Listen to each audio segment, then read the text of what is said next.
Welcome back to the deep dive. Today, we're really getting into the nuts and bolts with a strategic exploration of CISSP Domain 4. That's communication and network security. Exactly. And this one, it's foundational for securing pretty much any modern setup.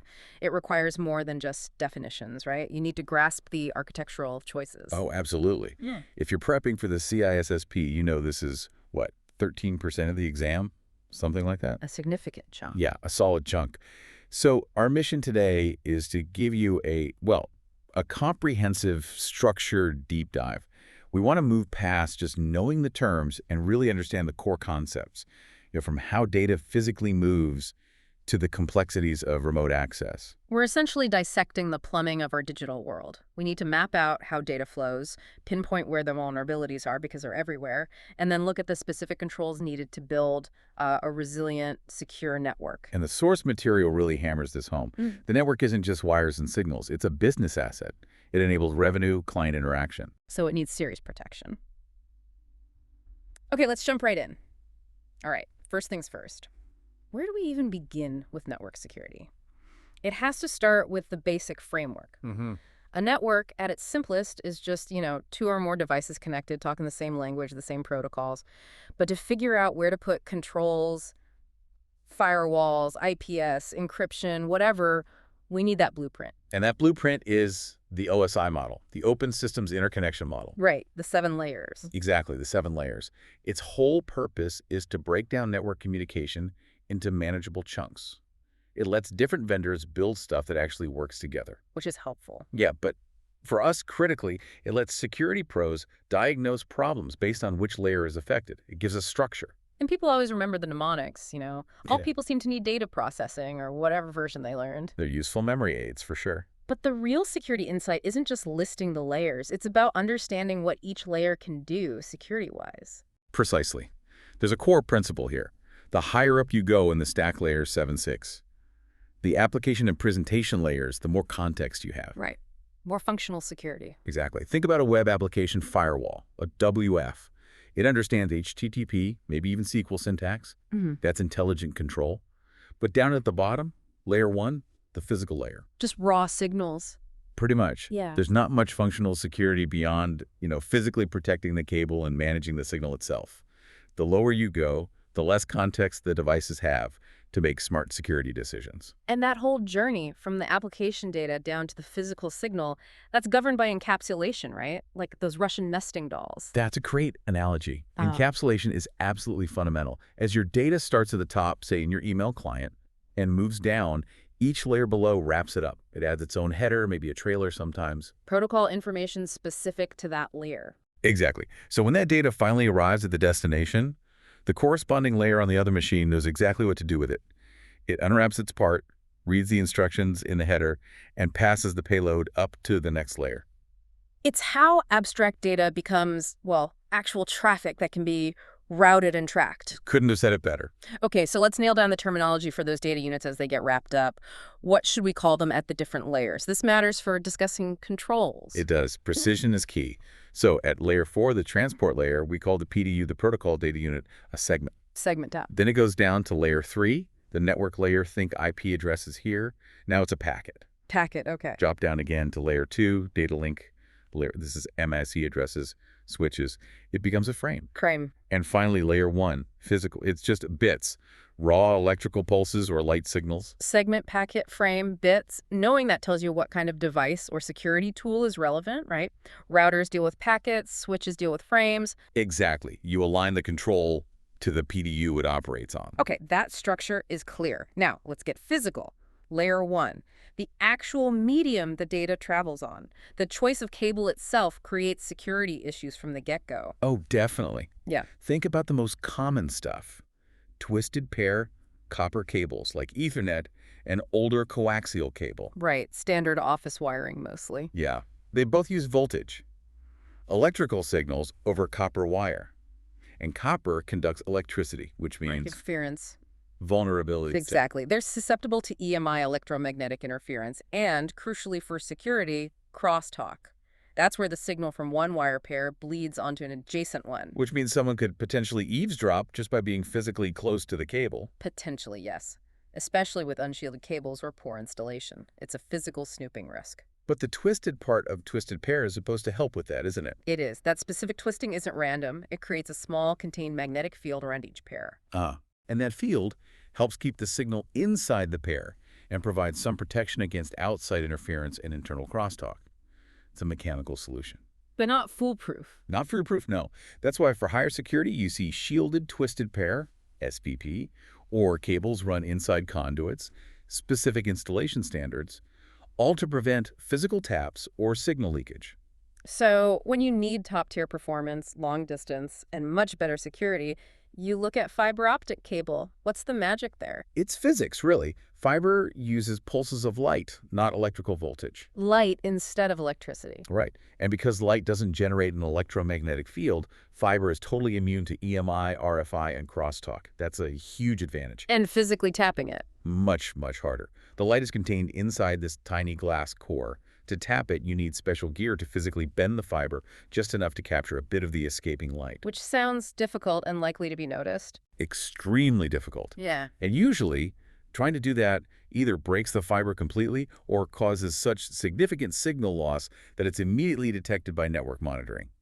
Passive eavesdropping is incredibly tough compared to clipping onto a copper wire. Okay, one last thing on layer 1 before we move up. Analog versus digital signals. Right, quick distinction. Analog signals are continuous waves, like old phone lines or radio.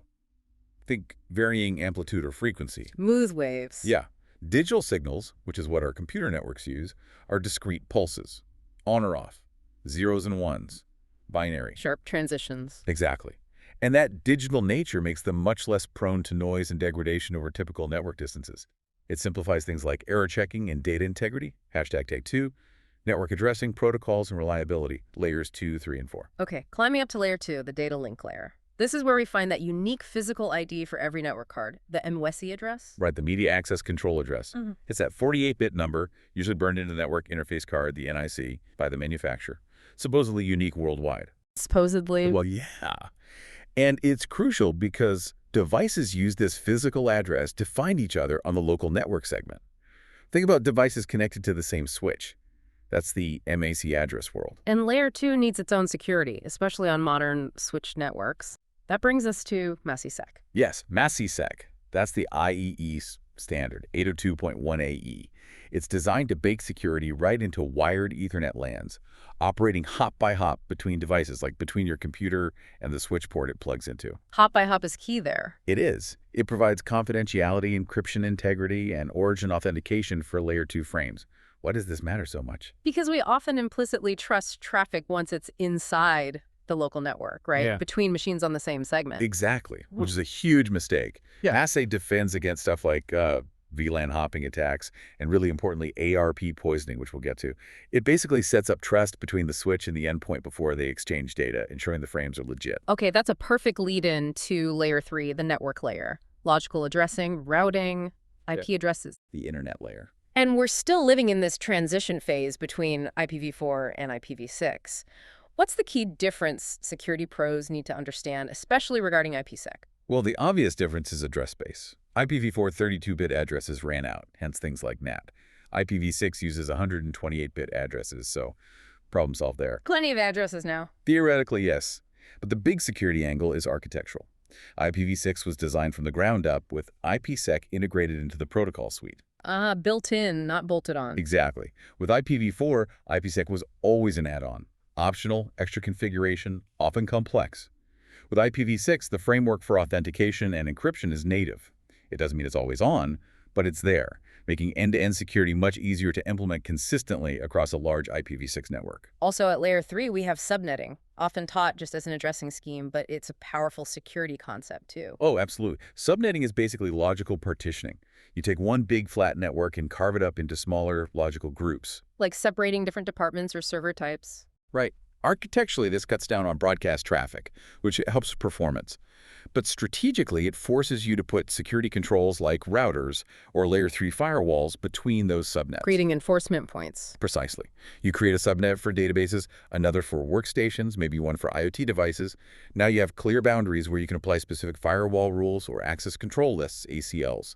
It enables things like microsegmentation. Very granular control. Now, before a Layer 3 packet can actually go out on the local wire, Layer 3 needs to know the Layer 2 address of the destination, right? That's where ARP comes in. Yes, the Address Resolution Protocol. ARP is the glue between Layer 3 IP addresses and Layer 2 MASC addresses on the local network segment. How does it work, basically? Simple broadcast, really. Your computer says, hey, everyone on this local network, I need to send something to IP address 192.168.1.50.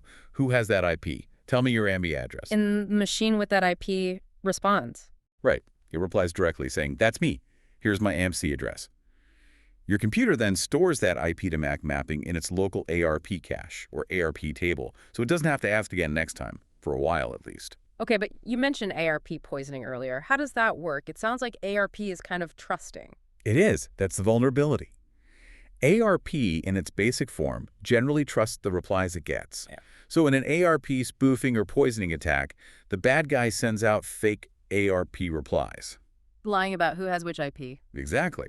They might send an ARP reply claiming their MP address belongs to the IP address of the default gateway, or maybe a critical file server. Ah, so traffic meant for the gateway now goes to the attacker instead. Precisely. All the local traffic trying to leave the network gets routed through the attacker's machine first. They can sniff passwords, inject malware, modify data. Classic man in the middle. So how do we defend against that? Couple of ways. For critical things like the gateway, you can sometimes use static ARP entries, manually telling the machine this IP always maps to this MA, preventing it from being overwritten by a spoofed reply. Okay, but that doesn't scale well for workstations. Right. So on managed switches, you use features like dynamic ARP inspection, or DAI. The switch basically monitors ARP traffic. It keeps track of valid IP to MAC bindings, often learned via DHCP snooping, and drops ARP packets that contain invalid or suspicious bindings. Got it. The switch plays traffic cop for ARP. Okay, let's climb to Layer 4, the transport layer. The big choice here, TCP or UDP? Reliability versus speed. The eternal trade-off. Yeah. TCP, Transmission Control Protocol, that's your reliable, connection-oriented protocol. Meaning it guarantees delivery. It tries its very best. It uses acknowledgments, ACKs, sequence numbers, and error checking to make sure all the segments arrive in the right order and gets them resent if they don't. Think file transfers, FTP, web browsing, HTTP, HTTPS, email, SMTP, tuber. Data integrity is paramount. But that reliability comes at a cost. Higher overhead, more back-and-forth communication. It's slower. And the alternative is UDP. UDP, User Datagram Protocol. Connectionless, unreliable, best effort, much lower overhead, much faster. So fire and forget. Pretty much. You send the datagram, you don't wait for an ACK. If it gets lost or arrives out of order, too bad. It's great for things where speed matters more than perfect delivery. Things streaming video or audio, voice over IP, VoIP, online gaming, DNS lookups. Where losing a single packet is better than pausing the whole stream waiting for a retransmission. Exactly. You tolerate minor glitches for better real-time performance. Now, TCP's reliability is built on that famous three-way handshake. SYN, SYNAC, ACK. Can you walk us through that? Sure. It's how TCP sets up a virtual connection before sending data. Step 1. The client wanting to connect sends a packet with the SYN flag set SYnchronize. It's basically saying, I want to connect, here's my starting sequence number. Okay. Step 2. The server receives the SYN. If it's willing to accept the connection, it sends back a packet with both the SYN and ACK flags set. Synchronize acknowledge. It acknowledges the client's SYN and sends its own starting sequence number. Got it. 2 steps. Step 3. The client receives the SYNAC and sends back a final ACK packet, acknowledging the server's sequence number. At this point, the connection is established and data transfer can begin. But that setup process, especially the server waiting after sending the SYNAC, that uses resources, right? It does. When the server gets that initial SYN, it has to allocate resources, set aside memory, maybe create a data structure, what's called the transmission control block or TCB, to track this potential connection while it waits for the final ACK. It's holding state. And that's where the SYN flood attack comes in, exploiting that waiting state. Exactly. It's a classic denial of service attack. The attacker sends a huge flood of SYN packets to the target server. Just the first step of the handshake. Right. But here's the trick. The attacker spoofs the source IP address in those SYN packets. They make it look like the SYNs are coming from machines that don't exist or can't respond. Ah, so the server sends its SYNAC to a black hole. The fake source address never sends back the final ACK. But the server doesn't know that immediately. It dutifully allocates resources for each incoming SYN, waiting for an ACK that will never arrive. And if the attacker sends enough spoofed SYNs? They exhaust the server's resources.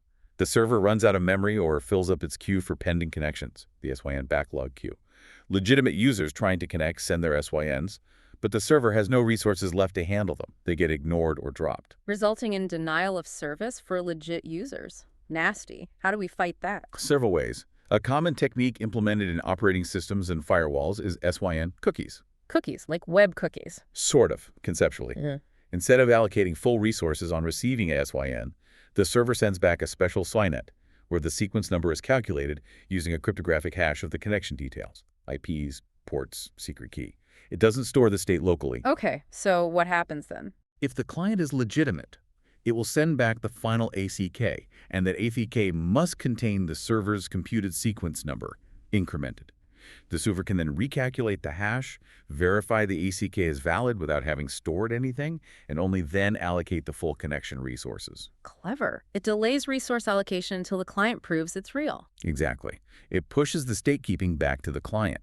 Dedicated firewalls and load balancers also often have SYN flood protection mechanisms, basically absorbing the flood or proxying the connections. Makes sense. Okay, last piece for layer 4. Port numbers. TCP and UDP use these to get data to the right application. Right. The IP address gets the packet to the right machine. The port number gets the segment or datagram to the right service or application running on that machine, like an apartment number in a building. And there are different ranges of ports we need to know for firewall rules and such. Yep, 3 main ranges. First, the well-known ports, 0 through 123. These are standardized, reserved for common system services. Think SSH on 22, DNS on 53, HTTP on 80, HTTPS on 443. You generally need admin rights to run a service on these ports. Okay, standard. Second, registered ports, 1024 through 49151. These can be registered by vendors for specific applications. Less standardized and well-known ports, but often used for things like databases, specific enterprise apps, etc. Got it. Third, the dynamic, private, or ephemeral ports, 49152 through 65535. These are typically used by client operating systems for outbound connections. When your browser connects to a web server on port 443, your OS picks a random high-number port from this range for its end of the conversation. So from a firewall perspective, you usually tightly control incoming traffic to well-known and registered ports, only allowing what's needed. Right, blocked by default. But you generally have to allow outgoing traffic from clients using those ephemeral ports, otherwise they can't browse the web or do much else. Exactly. Understanding those ranges is crucial for writing effective firewall policies. Hashtag tag 3, secure network architecture and defense mechanisms. Okay, we've covered the protocols and layers. Now let's talk about putting it all together, secure network architecture. The big principle is always defense in depth. Absolutely. Layering controls, never relying on just one thing. It's about assuming some controls might fail and having others ready to pick up the slack. And applying those core security principles. Least privilege, secure defaults, fail securely. All of that needs to be baked into the architecture from the start. Minimize the attack surface, make sure your routers deny traffic by default, servers only run necessary services, access controls are everywhere, network level, host level, application level. Now, two common controls people often mix up are IDS and IPS, intrusion detection versus intrusion prevention. What's the real operational difference? The key difference is action. An IDS, intrusion detection system, is passive. It watches the network traffic or host activity, looks for suspicious patterns or signatures. Find something bad. And then it logs it, sends an alert, maybe updates a dashboard, but it doesn't stop the traffic itself. It's like a security camera recording a break-in. Okay, detection and reporting. Right. An IPS, intrusion prevention system, is active and usually inline. It sits directly in the path of the traffic. It does the same detection as an IBS, but when it finds something malicious, it can take immediate autonomous action. Like what? It could drop the malicious packet, block traffic from the source IP address for a while, reset the TCP connection. It actively intervenes to prevent the attack from succeeding. It's like a security guard tackling the intruder. Inline is the key word there. It has to see the traffic to block it. Correct. Which also means if the IPS fails, it could potentially block legitimate traffic, a false positive, or even take down that network segment if it crashes. Higher risk, but faster response. And where do we put these things? Network versus host-based. Right. Network-based IDSPs and NAIS use sensors placed at strategic points in the network, maybe at the internet edge, between network segments to monitor traffic flowing through that point. Looking at the bigger picture. Yeah, aggregated flows. Host-based IDSIPs, ID ships, involves installing agent software directly onto individual computers, critical servers, maybe endpoints. These agents monitor things happening on that specific host file system changes, suspicious process calls, registry modifications, local network connections. More focused view. Exactly. They complement each other. Hmm. Network-based sees threats moving between systems. Host-based sees threats executing on a system. And how do they actually detect the bad stuff? What are the methods? Two main approaches. First is pattern-based or signature-based detection. This relies on a database of known attack patterns like virus signatures. Looking for known bad things. Right. If traffic matches a known signature, bang, it's flagged. Very accurate for known threats, but completely blind to brand new zero-day attacks. Needs constant updates. Constantly. The second approach is anomaly-based or behavior-based detection. This is more sophisticated. It first builds a baseline profile of what normal activity looks like on the network or host. Learns what's typical. Yeah, typical traffic volumes, protocols used, times of activity, connections made, commands run. Then it flags any significant deviation from that baseline as potentially malicious. So it could catch new attacks. Potentially, yes. That's the big advantage. The downside is it can generate more false positives. Maybe there's a legitimate but unusual activity, like a massive software deployment that triggers an alert because it looks abnormal compared to the baseline. It requires careful tuning. You mentioned monitoring points. We often hear about ingress and egress monitoring. What's the difference? Good distinction. Yeah. Ingress monitoring is looking at traffic coming into your network from the outside. This is the classic perimeter defense, stopping external attackers from getting in. Keeping the bad guys out. Right. Egress monitoring is looking at traffic leaving your network, heading out to the internet. This is arguably just as important, maybe more so today. Why is that? Because it helps detect compromised systems inside your network that are trying to phone home to a command and control server or trying to exfiltrate stolen data. It can also catch internal systems being used to launch attacks outward, like participating in a DDoS botnet. You need to watch traffic both ways. Makes sense. Now, if you have a network IDS, which is often passive, not inline, how does it actually see all the traffic it needs to inspect, especially on a switched network where traffic normally only goes where it needs to? Good question. It uses a feature of port analyzer. Okay. You configure the switch to basically make a copy of all the packets going into or out of specific ports or entire VLANs that you want to monitor, and send that copy out the designated mirror span port. So the IDS plugs into that special port. Exactly. It gets a duplicate feed of all the traffic passing through the monitored segments without actually being in the data path itself. Allows for passive monitoring. Sometimes the IDS network card itself is put in promiscuous mode to accept all frames it sees, not just those addressed to it. Got it. Okay, shifting gears slightly to more detective controls. Honeypots and honeynets. Decoys. Right. These are fun. A honeypot is basically a trap. It's a single computer system designed to look appealing to an attacker. Maybe it looks like an old, unpatched web server or a database server. It's fake. Totally fake. It contains no real data, no real organizational value.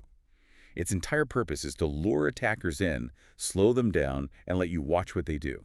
You study their tools, their techniques, their TTPs, tactics, techniques, and procedures. Collect threat intelligence. Exactly. And a honeynet is just taking that concept further. It's two or more honeypots networked together, maybe with virtual routers and switches, to simulate an entire fake network segment.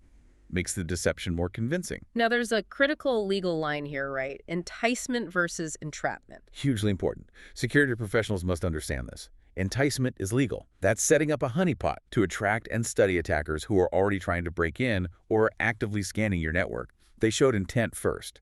You're just giving them an interesting but fake target to observe. You're luring someone who's already trespassing. Right. Entrapment, on the other hand, is illegal. That's when you actively persuade or induce someone to commit a crime, like hacking your network, that they otherwise wouldn't have committed. You can't create the criminal intent. So honeypots are okay as long as you're not actively recruiting hackers to attack them. Precisely. You entice the already malicious. You don't entrap the innocent. Okay, let's wrap up this architecture section with NAT network address translation. We mentioned it earlier as a fix for IPv4 address exhaustion, but it has a big security side effect. A very significant, though initially unintended, security benefit. NAT acts as a kind of gatekeeper, translating many private internal IP addresses, like in the 10.x.x.x or 192.168.x.x ranges, which aren't routable on the public internet, into one or a few public IP addresses that are routable. So from the outside, attackers don't see your internal network structure. Exactly. They just see the single public IP address of the NAT device, your firewall or router. It completely hides the internal IP addressing scheme, the network topology, the individual machines behind it, makes reconnaissance and direct targeting of internal hosts much, much harder. It provides a layer of obscurity. And there are a couple of main ways NAT works, static versus dynamic. Yeah, two main flavors. Static NAT creates a permanent one-to-one mapping between a specific private IP address and a specific public IP address. You typically use this for internal servers that need to be reachable from the internet, like your public web server or email server. Mapping one public IP directly to one internal server. Right. Also sometimes called destination NAT or port forwarding. Dynamic NAT, on the other hand, maps multiple private IP addresses to a shared pool of public IP addresses. When an internal client wants to go out to the internet, the NAT device grabs the next available public IP for the pool and creates a temporary mapping just for that session. First come, first served from the pool. Kinda, yeah. This is more common for outbound connections from user workstations. It provides even better obscurity for clients because their apparent public IP address can change frequently. Sometimes this is called source NAT or IP masquerading. All right, solid architecture is one thing, but we also need to secure the actual communication channels, especially when data leaves our protected network. Remote access is huge here. VPNs, virtual private networks. The classic solution. A VPN basically creates a secure, encrypted tunnel through an untrusted network, like the public internet. Makes it seem like your remote device is logically connected directly to the private network. Built on encryption and tunneling protocols. But before we get into specific VPN types, we need to understand what is being encrypted. Link versus end-to-end. Critical distinction. It defines the scope and, importantly, the limitations of the protection. Let's start with link encryption. Link encryption typically happens low down in the stack, maybe layer 1 or layer 2. The key thing is, it encrypts everything in the data stream, passing over that specific link. The user data, the headers, the routing information, IP addresses, port numbers, the whole shebang. Total encryption for that hop. Right. But because the routing information is also encrypted, each device along the path, each router, each switch has to decrypt the entire packet to read the header and figure out where to send it next. Then it re-encrypts it before sending it to the next hop. Decrypt, route, re-encrypt at every step. Yes. This provides the strongest protection against eavesdropping, sometimes called traffic flow security, because an outsider can't even see the source and destination IP addresses. They just see encrypted noise between adjacent devices, often used in high-security point-to-point links, maybe military or some satellite comms. But sounds like it adds latency and complexity. It does. Significant overhead and requires trust and key management at every single hop. Okay, so what's the alternative? End-to-end encryption. End-to-end encryption, or E2EE, is much more common, especially for things like web traffic. Think TLS/SSL. This typically happens higher up the stack, session layer, layer 5 or above. That's different. E2E encrypts only the payload, the actual user data. The headers, the IP addresses, port numbers, TCP info remain in plain text, unencrypted. Why leave the headers open? So the routers and switches on the internet can actually read them and route the packet. If the destination IP was encrypted, nobody would know where to send it. Okay. So the data content is protected. Right, confidentiality for the data itself. But someone watching the traffic can still see who is talking to whom, how often, how much data. Exactly. They can perform traffic analysis. They can't route your email, but they know you sent an email, when, to whom, and roughly how big it was. E2E protects the content, but not the metadata or context of the communication. Got it. So applying this to VPNs, we have two main architectural choices people usually encounter: IPSec VPNs and SSL/TLS VPNs. Let's start with IPSec. Okay. IPSec VPNs operate down at layer 3, the network layer. They provide security services directly to IP packets. They almost always require dedicated client software to be installed on the user's machine. The traditional VPN client app. Right. And configuration can sometimes be complex. The key architectural implication is that when you connect via a typical IPSec VPN, your remote machine essentially becomes a full member of the target network. Like it's plugged right into the office LAN? Pretty much. It gets an internal IP address. And by default, it can often see and try to access anything on that internal network, subject only to regular authentication and firewall rules inside the network. Which might be too much access for some users. Often, yes. It makes granular control harder. You might end up needing multiple different IPSec VPN configurations or complex firewall rules on the VPN concentrator itself to restrict access for different user groups. Now, IPSec itself isn't one protocol, right? It uses AH and ESP. Correct. IPSec is a suite. The two main protocols providing the security are authentication header, AH, and encapsulating security payload, ESP. What does AH do? AH provides data integrity, proof the packet wasn't modified, data origin authentication, proof it came from the claim sender, and anti-replay protection. But crucially, AH does not provide confidentiality. It doesn't encrypt the data. No encryption with AH. ESP, on the other hand, provides all the services of AH plus confidentiality through encryption. It encrypts the actual data payload. So ESP is generally what you want. In almost all common VPN scenarios, yes, you want encryption. ESP is far more widely used than AH alone. You might use AH in very specific cases where you only need integrity on a link you already trust for confidentiality, but usually it's ESP or ESP combined with AH features. Okay, so that's IPsec, layer 3, client software needed, full network membership typically. How does that compare to SSL TLS VPNs? SSL TLS VPNs operate much higher up at the application layer, layer 7, usually leveraging the TLS protocol that secures HTTPS web traffic. So using the browser? Often, yes. That's a major advantage. Many SSL TLS VPNs can be accessed directly through a standard web browser, acting as a secure portal. This often eliminates the need for end users to install dedicated client software, sometimes called clientless VPN, though some variants might use a lightweight browser plugin or helper app. Easier for users. What about access control? That's the other huge advantage. Because they operate at the application layer, SSL TLS VPNs typically offer much more granular access control. Instead of making the user a full network member, you can configure the VPN portal to give them access only to specific internal web applications, specific file shares, or specific remote desktop sessions. Application-specific access, not network-wide. Exactly. It aligns much better with the principle of least privilege. You give users access only to the resources they absolutely need for their task, not the whole network. Much more secure from an architectural standpoint. Important point. We keep saying SSL TLS, but SSL itself is broken, right? We should only be using TLS. Absolutely critical point. SSL, Secure Sockets Layer, in all its versions is obsolete and insecure due to known vulnerabilities. We must use TLS, Transport Layer Security. Any system still using SSL needs to be upgraded immediately. When we say SSL TLS VPN, we really mean TLS VPNs these days. And TLS itself keeps evolving. TLS 1.3 is the current standard. Yes, and TLS 1.3 brought some significant security and performance improvements. One key feature was streamlining the initial handshake. Older TLS versions took 2 full round trips between client and server to negotiate the connection. TLS 1.3 cut that down to just 1 round trip, in most cases, 1 message from the client, 1 back from the server. Faster connection setup, less chance for things to go wrong during negotiation. Exactly. Reduces latency and closes vulnerability windows during that sensitive setup phase. Okay, but here's the modern twist. TLS is great for protecting our traffic, but the bad guys use it too, right? To hide their malicious activities. Oh, absolutely. This is a massive challenge for security monitoring and inspection tools. Attackers routinely wrap their command and control C2 communications, malware downloads, and data exfiltration in standard TLS encryption. Why?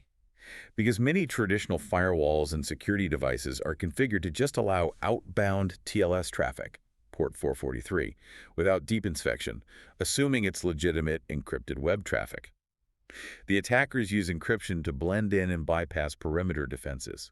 Think banking Trojans calling home, ransomware downloading encryption keys. It's all happening over TLS now.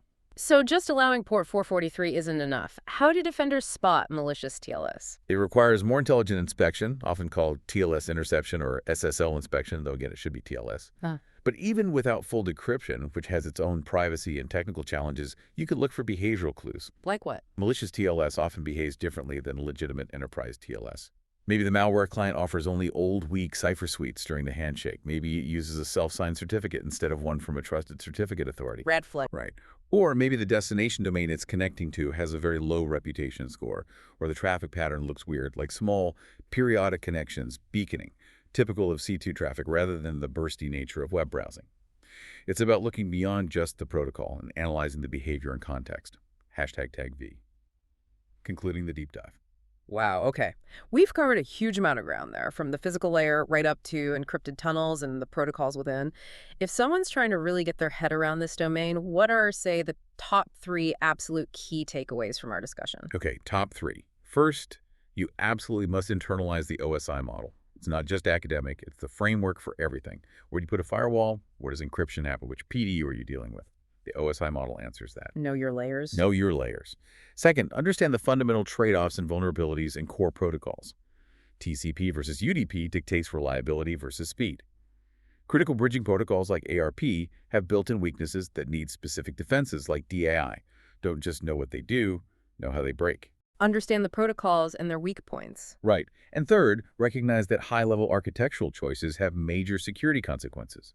The decision between an IPSec VPN and an SSL TLS VPN isn't just technical. It defines the entire access model, full network membership, versus granular application-level access based on least privilege. Architecture dictates access. I've got it. And hopefully, digging into this level of technical detail helps move you, the listener, beyond just memorizing terms.